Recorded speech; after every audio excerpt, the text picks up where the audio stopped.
अस्सलाम वालेकुम viewers, GMD TV के प्रोग्राम हेल्थ एंड फिटनेस के साथ मैं हूं आपकी होस्ट शानज़ा सलीम। और आज के प्रोग्राम में हम कुछ बात करेंगे हेल्दी ईटिंग से रिलेटेड, कुछ जिम रिलेटेड टिप्स हम लेंगे। हमारे पास आज एज अ गेस्ट मौजूद हैं जैन साहब, जो कि ट्रेनर हैं यूएमटी जिम के।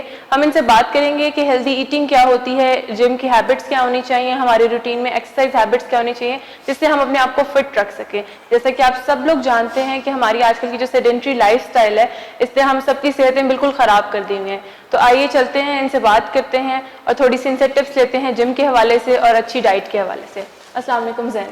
वालेकुम अस्सलाम। फर्स्ट ऑफ ऑल अस्सलाम वालेकुम व्यूअर्स एंड अस्सलाम वालेकुम यूएमटी। शानज़े फिटनेस जो है वो लाइफ है और फिटनेस को कंटिन्यू रखना चाहिए। गो हार्ड और go home, you have to be fit in these days. और जो एटमॉस्फेयर है we have to be fit, क्योंकि हमें हाइजेनिक फूड नहीं मिल रहा, हमें कोई भी प्रोटीन जो है वो प्योर नहीं मिल रहा, इसीलिए हमारे जो है वो नॉन सेचुरेटेड फैट्स बहुत ज़्यादा इंक्लूड होने लगे हैं, हमारी बॉडी में एस्ट्रोजन्स बहुत होने लग गए हैं तेज़ मसालों की वजह से, fast food, deep oil fried की वजह से। तो we have to be fit, जिसकी वजह से बहुत ज़्यादा प्रॉब्लम्स जो है वो उजागर हो रही हैं। तो मैं परेशान हूँ कि जो बंदा फैटी है और वो अपने आप से तंग नहीं है। राइट। तो मैं आपसे पूछना चाहूँगी हेल्दी ईटिंग क्या होती है, हेल्दी ईटिंग को आप कैसे डिफाइन करते हैं? हेल्दी ईटिंग में सब कुछ आता है, हेल्दी ईटिंग डाइट को नहीं कहते। हेल्दी ईटिंग मीन्स के आप उसको टोर इनटू पीसेस कर रहे हो। आपने जहाँ पे एक केक आपको पसंद है और आप बैठे बैठे एक फुल केक खा जाते हो, आप उसको 6 जो है ना पार्ट्स में डिवाइड कर लेते हो। आपने इतना सा पार्ट सुबह खाया, इतना सा शाम को लिया, दोपहर को लिया। तो आप जो मील्स डिवाइड करते हो तो वो मील्स जो है वो आपको उस हिसाब से फैट नहीं लगाते, और आपके नेक्स्ट मील तक आपके पहले मील का फैट जो है वो यूज़ हो गया होता है। तो इसको एक आप हेल्दी फूड कहते हो कि आप अपनी पसंद का खाओ लेकिन मिकदार में खाओ और उसको डिवाइड करो। क्योंकि इनसे हमें पोर्शन कंट्रोल करना चाहिए अपनी हेल्दी ईटिंग के दौरान, मतलब खाएं सब कुछ लेकिन उसको अच्छे तरीके से पोर्शंस में डिवाइड कर दें। तो आपसे मैं पूछना चाहूँगी कि एक एवरेज इंसान को डेली बेसिस पर कौन कौन सी एक्सरसाइजेस करनी चाहिए, उसके रूटीन में जो एक्सरसाइजेस या फिट रखने के लिए खुद को क्या चीज़ें ऐड करनी चाहिए? एक नॉर्मल जो इंसान है, बेशक वो 25 का, बेशक वो 55 का है, उसको रनिंग जरूर करनी चाहिए, जॉगिंग ज़रूर करनी चाहिए। और जॉगिंग मैं बेस्ट कहता हूँ रनिंग से भी। राइट। आप उसके अलावा अपनी कार्डियो को ज़रूर इंक्लूड करें। बेशक आप बॉडी ट्रेनिंग ना करें, मसल पार्ट को बिल्कुल भी ना छेड़ें। मेरे पास कोई भी फैकल्टी मेंबर आता है, ओवर एज मेंबर आता है, मैं उनको कार्डियो ही करवाता हूँ, मैं मसल पार्ट इंक्लूड ही नहीं करवाता। सही सही। तो आपके ख्याल में जो एक बिगनर है, बिल्कुल जिसने स्टार्ट की एक्सरसाइज, जो जिम स्टार्ट कर, अगर वो फैटी है, राइट, तो he have to be use cardio और ट्रेडमिल्स और बॉक्सिंग ट्रेनिंग। तो एक जो बिगनर है उसके लिए एवरेज टाइम क्या होना चाहिए एक्सरसाइज का? लोग आते हैं जिम में शौक में बड़ी जल्दी जल्दी 2-2 घंटे जिम कर रहे होते हैं, तो ये चीज़ सही है या क्या इसके लिए? एक बिगनर का टाइम 25 मिनट्स होता है, इससे अब नहीं होना चाहिए, क्योंकि वो एक वेट को उठा ही नहीं सकता। तो एक नॉर्मल जो इंसान है वो 45 मिनट्स ट्रेनिंग करता है। 45 मिनट्स के अबव जो ट्रेनिंग है वो आपके मसल्स को डैमेज करती है, आपकी कार्बोहाइड्रेट्स की चेन को डैमेज करती है, आपके अमाइनो एसिड्स जो है यूटिलाइज होना शुरू हो जाते हैं, आपका मसल छोटा हो जाता है। सही। तो इसके अलावा मैं आपसे ये पूछना चाहूँगी कि जो आपका बेस्ट टाइम क्या होता है एक्सरसाइज का? फॉर एग्जांपल लोग प्रेफर करते हैं कि मॉर्निंग वॉक ही सबसे बेस्ट है, कुछ लोग कहते हैं नहीं इवनिंग का जिम सबसे बेस्ट है। तो आपके ख्याल में best time for the exercise क्या है? अगर आपने बॉडी में अपनी गेन करना है तो मॉर्निंग इज़ द बेस्ट। अच्छा। और अगर आपने अपनी बॉडी को लूज करना है, श्रेड करना है, तो इवनिंग सबसे बेस्ट है, और लेट नाइट उससे भी बेस्ट है।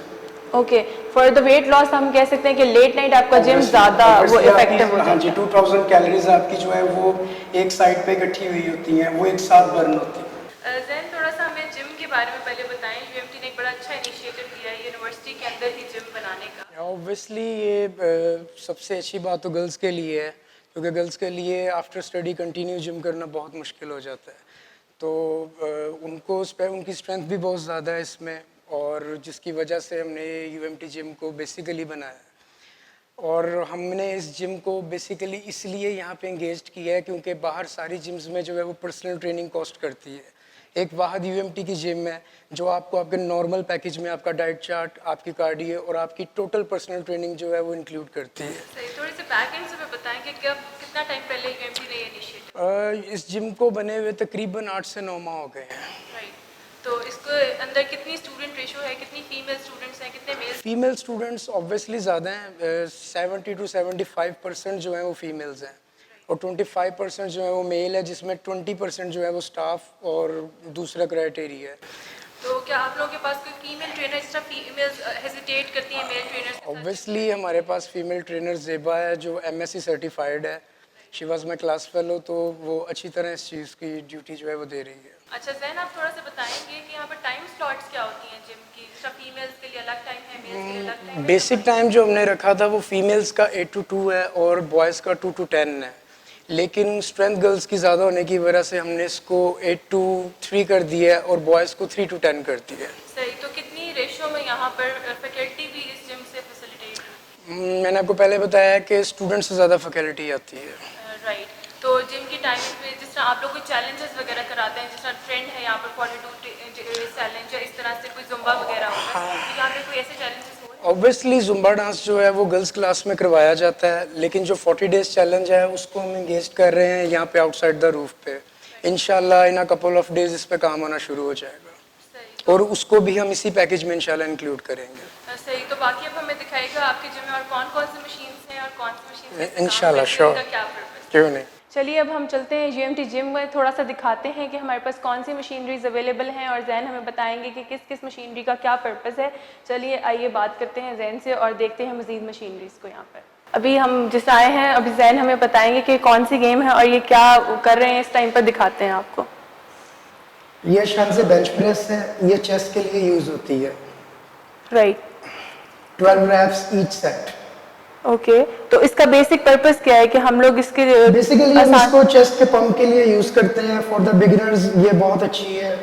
राइट, और ये एक स्टूडेंट्स में बहुत ज़्यादा जो है पॉपुलर गेम है। सही, तो बेसिकली जो बिगनर्स होते हैं, जो बॉडी बिल्डिंग में आना चाहते हैं, उनके लिए ये यूज़ होती है। उनके लिए यूज होती है। इसके अलावा हमारे पास चेस्ट में फ्लाइंग है, हमारे पास डंबल्स फ्लाइंग है, इंक्लाइन प्रेस है, डिक्लाइन प्रेस है। हमारी 8 से 9 गेम्स जो है वो इंगेज चेस्ट को करती हैं इधर। राइट, और वो ऑटोमेटिक हमारे पास और मैनुअल वर्जन में भी मौजूद है। सही, चले हमें बाकी गेम्स का भी थोड़ा दिखाना, थोड़ा सा गाइड करें कि किस किस मशीन का क्या पर्पस है। ये शानदार ट्राइसेप के लिए यूज होती है। राइट। ये आपके ट्राइसेप और हैमर मसल को एंगेज करती है। ये बाइसेप में सबसे पॉपुलर गेम है, इसको हम प्रिचर कर्ल कहते हैं। राइट, ये भी हमारे बाइसेप को बहुत अच्छी तरह से एंगेज करता है क्योंकि इसमें हमें फर्दर सपोर्ट नहीं मिलती। ये शानदार थाई प्रेस है, ये थाइस की गेम में सबसे पॉपुलर गेम है और इसको किंग ऑफ द थाई भी कहा जाता है। ये हमारे बैक हैमस्ट्रिंग को, हमारे बैक मसल्स को, हमारी जो है कोर बोन को ये बहुत अच्छा एंगेज करता है। इसकी अगर रेपिटेशंस अच्छी की जाएंगी तो ये गर्ल्स का बेनिफिट है। तो आज जिस तरह हमने आपको GMT जिम दिखाया और दिखाया कि यहाँ पे मल्टीपल मशीन्स हैं जो मतलब हमारे यूज़ में आ सकती हैं और हमारी फिटनेस में हमारी बड़ी हेल्प कर सकती हैं, और यहाँ के ट्रेनर बड़े अच्छे हैं जिन्होंने एक एक मशीन के बारे में हमें बड़ा अच्छा गाइड किया। तो ये जो जिम में आने से पहले कुछ लोग इससे प्रोटीन्स लेते हैं या स्टीरॉइड्स लेते हैं, जिस तरह लड़के जिस तरह वेट गेन के लिए ये करते हैं, ये चीज़ें ठीक हैं या किस हद तक इन चीज़ों को आप सपोर्ट करते हैं? ऑब्वियसली एक मेडिसिन बनती है तो वो एक इलाज के लिए बनती है। मेडिसिन कभी भी साइड इफेक्ट के लिए इजाद नहीं की जाती। राइट, तो अकॉर्डिंग टू मेडिकेशन अगर आप लो, अगर आपको लगता है आपका कोच सर्टिफाइड है, उसने एक चीज़ में ऑथेंटिकेशन उसकी पूरी है, राइट, उसकी ग्रिप पूरी है, तो आप उसको यूज़ कर सकते हो अगर आपकी बॉडी आपका इतना साथ देती है, आपका मेच्योरिटी लेवल इतना है। लेकिन फर्स्ट 3 years जो है मैं आपको यही रिकमेंड करूंगा कि आप स्टीरॉइड यूज़ मत करो। मतलब फर्स्ट इनिशियली आपने स्टीरॉइड्स नहीं लेने 3 years आप प्रोटीन शेक्स यूज़ करो। आप बहुत दिल आपका कर रहा है वेट गेनर्स ले लो, प्री वर्कआउट्स ले लो, लेकिन स्टीरॉइड्स की तरफ मत जाए। ओरल और इंजेक्टेड फॉर्म बिल्कुल भी मत लो। सही, तो इसके अलावा जो आपके पास जिम में लोग आते हैं डिफरेंट तरह के, मतलब एक कुछ स्पेसिफिक टाइम के लिए कोई वेट लॉस के लिए आ रहा है, कोई वेट गेन के लिए आ रहा है, कोई बॉडी बिल्डिंग, इस तरह से डिफरेंट पर्पसेस के लिए आते हैं लोग। एकदम से जिम छोड़ते हैं तो उनका ऐसे लगता है कि बॉडी में जैसा जान नहीं है, वीकनेस आना शुरू हो जाती है लोगों को। तो इसका क्या वो एक है कि एकदम से जो जिम छोड़ते हैं वो ठीक है या आहिस्ता आहिस्ता उस चीज़ को कम करना चाहिए? शान से कुछ लोग जब एकदम मोटे हो जाते हैं डाइट के बाद या एक्सरसाइज के बाद, उनसे ये बर्दाश्त नहीं होता, उनको इस चीज़ का एक सदमा फील होता है, वो इस चीज़ में आके डाइट बिल्कुल छोड़ देते हैं। जबकि एक इंटरनेशनल फोरम कहता है कि अगर आपने फिट रहना है और अपना वेट लूज करना है तो आपका मेटाबॉलिज्म रेट हाई होना चाहिए। और मेटाबॉलिज्म रेट तभी हाई होता है जब आपका डाइजेस्टिव फॉर्म आपका फास्ट है, और वो तभी फास्ट होगा जब आप at least 4 to 6 meals a day लोगे। आप मील्स ऐसे लो जो लीन हो, जिनमें फैट्स ही मौजूद ना हो, लेकिन आपको खाना पड़ेगा। जो भूखा रहता है, जो अपने आप को समझता है कि मैं ऐसे वेट गिरा रहा हूँ, ऑब्वियसली गर्ल्स के अंदर नेल्स की, उनके हेयर्स की और उनको ग्रोथ हार्मोन्स की प्रॉब्लम्स आ जाती है। Right. बॉयज़ के अंदर और डिफरेंट गायनोमिस्टिया इस तरह की मैनी मोर्स प्रॉब्लम्स जो है वो शुरू हो जाती है, स्किन मोटी होना शुरू हो जाती है। तो वही एंड पे बात आ जाती है कि आपने ट्रेनर कौन चूज़ किया, आपकी रिकमेंडेशन क्या है, आपकी सर्टिफिकेशन क्या है। सही, तो एंड पर आप कोई मैसेज देना चाहेंगे हेल्थ एंड फिटनेस से रिलेटेड हमारे स्टूडेंट्स को? मैं यही कहना चाहूँगा कि please join UMT gym. At least हम लोग 1 to 3 डेज़ का ट्रायल भी दे रहे हैं, आप इस ट्रायल को अवेल करें। अगर आपको सेटिस्फेक्शन मत मिले तो you can proceed to any other gym. आज हम यूएमटी जिम में और हमने बात की जैन से, और जैन ने हमें बताया कि जिम करने के क्या क्या फ़ायदे हो सकते हैं, हम किस तरह अपना वेट लूज़ कर सकते हैं, किस तरह वेट गेन कर सकते हैं, बिगनर्स को क्या प्रिकॉशंस लेनी चाहिए और क्या नहीं लेनी चाहिए। तो एक दफ़ा आप लोगों को भी चाहिए कि आप यूएमटी जिम आएँ, यहाँ का 1 to 3 डेज़ का ट्रायल लें और एक दफ़ा खुद से टेस्ट करें वो चीज़, और उसके बाद अपनी फिटनेस का ध्यान रखें। मुझे दीजिए इजाज़त, अल्लाह हाफ़िज़।